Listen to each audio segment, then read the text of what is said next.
우선 여기에 18절부터 20절까지의 말씀을 통해서 우리가 첫 번째로 기억하게 되는 것은 교회를 향하신, 제자들을 향하신 지상 최대의 명령은 선교의 명령이라는 사실입니다. 그러니까 교회는 우리끼리 앉아서 우리끼리 좋아라 하는 친목과 교제의 단체가 아니고, 우리는 함께 모이면 하나님 앞에 예배하고 밖으로는 항상 열방의 소망이 되시는 예수 그리스도를 선포하는 선교의 사명을 가지고 있는 겁니다. 그러니까 선교 지향적인 교회가 살아있는 교회, 부흥하는 교회가 되는 겁니다. 아무리 교회의 규모가 커도 선교하지 않는 교회는 교회 사명을 잘 감당하지 못하는 교회가 되고, 아무리 사람들 보기에는 작은 교회 같아도 선교적 사명을 충성되이 감당하는 교회가 살아있는 교회, 하나님이 기뻐하시는 교회입니다. 그러므로 우리는 주께서 우리에게 주신 이 지상 최고의 최대의 명령, 이거는 그저 추천하는 게 아닙니다. 야, 우리 여행 한번 다녀오자, 그런 식의 추천이 아니라 우리를 향하신 주의 명령입니다.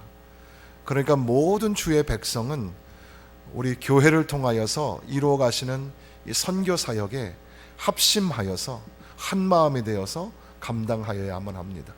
우리가 몸이 좀 허락하고 시간이 허락하면 여러분도 단기 선교를 꼭 한 번씩 가보셔야 합니다. 그렇게 여러 가지 여건상 허락하지 않아도 마음을 쏟고 기도하며 후원하는 것이 바로 선교적 교회를 이루어가는 거죠. 선교적 교회를 꿈꾸는 교회, 바로 우리 교회가 되었으면 좋겠습니다. 항상 언제 어디서나 교회의 사명은 열방의 소망이 되시는 예수 그리스도를 세상 끝까지 전파하는 것이다. 이것을 절대 잊지 말아야 합니다. 두 번째는 모든 민족으로 제자를 삼아라는 말입니다. 모든 민족, 이 판타타 에뜨네라는 이 헬라어, 이것은 모든 문화 종족, 모든 언어 종족에게 복음이 선포되어야 한다는 사실이죠. 우리는 전도하는 것, 교회의 내실을 기하기 위해서 교회에 우리 주변의 이웃들에게 복음을 전하고 교회에 초청하고, 그래서 교회를 가득가득 채우는 거, 이거 굉장히 중요한 사역입니다. 물론 채우기만 하는 것이 아니라 그들을 가르치고 또 권하여서 예수 그리스도를 믿고 영접할 수 있도록 하는 이 전도의 사명은 참으로 중요한 겁니다.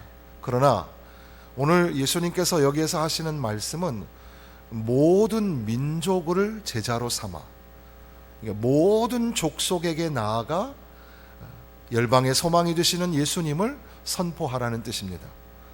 그러니까 여기 말하는 것은 이 집단, 종족, 단체를 말하는 거죠. 그러니까 모든 세상 사람들 한 명 한 명이 다 복음을 들을 때까지, 그런 의미보다는 조금 더 포괄적으로 광범위하게 모든 문화, 언어, 종족이 다 예수라는 이름을 듣고 예수가 기록되어 있는 성경 말씀을 받아들일 때, 그 일이 이루어질 때까지 우리는 선교의 사명을 멈추지 않아야 한다는 겁니다. 그런 의미에서 이 선교, 이 판타타 에뜨네, 모든 민족을 구분하는 것 중에 대표적인 것 중에 하나가 언어입니다. 그러니까 우리는 언어를 굉장히 중요하게 훈련하게 되는 거죠. 세계를 지배하고 있는 언어들이 많습니다. 역사적으로 흥망성쇠를 통해서 지나간 언어들도 많이 있습니다. 우리나라 언어도 이제 경제 부국이 되면서 많이 활용이 돼서 우리가 관광지에 가면 뭐 한국말로 싸요 싸요 이렇게 얘기하고 1,000원이요 1,000원이요 하기도 합니다. 그러니까 한국말의 그 역량이 커졌다는 거죠. 그런 의미에서 전 세계를 언어적으로 지도로 보면, 여러분 물론 다종족 국가이긴 하지만 인구 숫자로 굉장히 큰 숫자를 이루어내는 것이 중국입니다. 그러니까 중국의 언어가 전 세계에 많이 퍼져 있고, 비율로 보면은 세계에서 순위에 올라가는 언어이죠. 그리고 뭐 우리나라뿐 아니라 전 세계에 이 중국 사람들이 모이는 그런 동네가 어느 나라에나 다 있죠. 그 정도로 중국의 언어가 세상에 많이 선포되어 있습니다. 한자로 되어 있죠. 그만큼의 숫자를 가지고 있는 또 한 종족의 언어는 인도입니다. 그래서 브릭스라 그래서 인구와 언어를 막강하게 가지고 있는 나라가 앞으로 세계를 지배하게 될 것이다. 그런 우리가 전망도 하게 되는데, 그러나 인도어는 그 나라 안에서는 인구가 너무 많다 보니까 인구 비율로 보면 언어가 굉장히 크지만 세계적으로 영향을 미치지는 못하죠. 오히려 그 사람들은 수학과 이 언어의 재능이 있어서 영어를 잘하는 민족 중에 해당이 됩니다. 그래서 도리어 영어를 많이 하기 때문에 영어권의 식민지 지배를 받은 적도 있고 해서 그런 영어로 통용을 하게 되죠. 또한 우리가 잘 알고 있는 언어 중에는 이 올림픽이나 그런 데서 사용되는 대표적인 언어는 불어입니다. 그래서 불어가 이 국제 회의에서 또 이 올림픽이라든지 이런 그런 국제 이 연합 그런 행사에서 사용되는 언어이기 때문에 거기에 대한 센스와 아이디어를 가지고 있는 것도 필요하겠습니다. 아프리카 같은 데는 이 불어를 사용하는 나라들도 많이 있죠. 그리고 또 하나는 우리가 이제 유럽 여행을 하다 보면 영어만큼이나 상당히 많이 들려오는 언어 중에 하나는 이 스페인어입니다. 스페인이 전 세계를 지배하면서 남미에도 다 스페인어를 사용하고 유럽에도 스페인어를 굉장히 많이 사용하죠. 그래서 문화적으로는 그런 언어들을 볼 수가 있겠습니다. 그럼에도 불구하고 앞으로 수십 년간 아니면 수백 년간 계속해서 강력한 언어로 복음을 전달할 수 있는 특별한 도구로 사용될 언어는 영어가 될지 모릅니다. 그렇기 때문에 영어는 중고등학교 시절에 대학 입시를 위해서 준비하는 정도, 그런 관점에서 점수 따기 위해서 필요한 게 아니라 우리의 이 생명이 되시는, 열방의 소망이 되시는 예수 그리스도를 전하기 위해서 우리는 언어가 필요하고 그 언어를 훈련해서 사람들에게 전해야 하는 겁니다.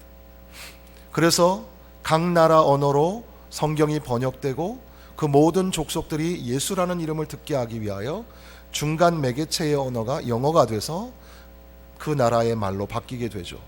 그래서 이제 직접 우리가 통역할 수 있는 나라, 그런 일들을 잘하기 위해서 선교사님들은 언어의 재능이 많아야 됩니다. 그래서 선교사님들을 위해서 기도할 때는 우리 이제 신 목사님이 이제 초보 선교사니까 가장 지금 어려운 게 언어가 안 되는 거예요. 그러니까 영어도 어렵지만 필리핀어를 빨리빨리 알아듣고 빨리빨리 전해야 되는데 그게 되지 않는 겁니다. 그래서 언어가 빨리 숙달될 수 있도록 위해서 기도해 주어야 합니다. 언어의 재능이 많고 우리 젊은 사람들은 이 문화적인 충격이 별로 없기 때문에 다양한 언어를 금방 배우게 되는데, 언어의 재능이 많고 문화적인 흡수력이 많은 사람들이 선교의 재능이 있는 사람입니다. 그래서 어느 나라 말을 해도 금방금방 내 말처럼 인식하고 이해하는 것이 참 중요하죠. 필리핀 말하고 인도네시아 말, 또 등등의 동남아시아의 말은 가만 들어보면 다 비슷한 것 같지만 다 다른 말입니다. 인도네시아 안에서도 서로 말을 못 알아듣기도 하죠. 그렇게 서로 다 다른 말들, 다양한 족속들이 세상에 있고 그들을 향하여서 우리는 복음을 전하는 겁니다. 그러니까 지금 우리가 하는 참 이 미약한 선교의 움직임도 하나님의 큰 손 안에서 모든 족속, 모든 민족을 향하여 복음을 전하기 위한 이 통로로 사용이 되고 있는 겁니다. 모든 민족, 그러니까 그 나라의 개개인에게 일일이 다 선포되어지면 좋겠지만 동일한 언어와 동일한 문화를 가지고 있는, 섬마다 언어가 다른 인도네시아나 필리핀에는 섬마다 언어가 다르기도 하죠. 부족들끼리도. 그런 곳에 예수라는 이름이 선포되어지고 그로 말미암아 하나님의 말씀, 생명이요 부활이 되시는, 우리에게 소망이 되시는 예수님을 선포하는 이 귀한 사명이 우리에게 있다는 겁니다. 끝으로 한 가지만 더 말씀드리면, 이것은 우리가 우리 힘으로만 할 수 있는 것이 아닙니다. 하나님 백성의 선교, 그래서 우리는 선교를 지나치게 감성적으로 받아들이지 말아야 합니다.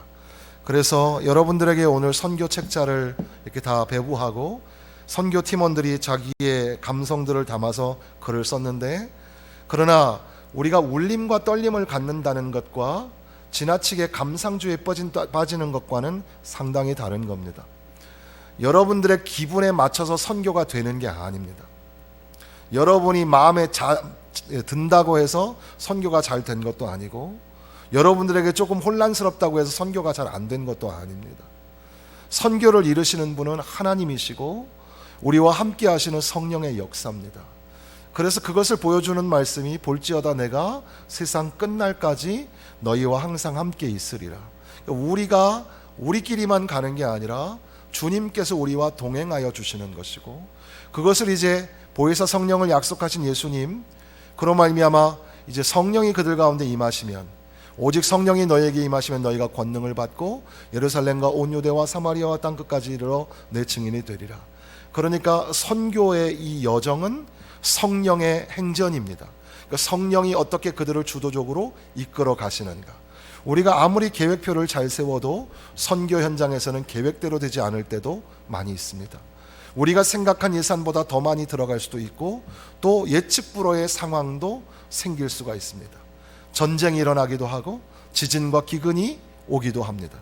그러니까 해외에 갈 때 안전하게 떠나는 것 같아도 거기에서 갑자기 어떤 일이 벌어질지 모르기 때문에 우리는 항상 깨어서 기도하고 선교팀들을 위해서 기도해 주어야만 합니다.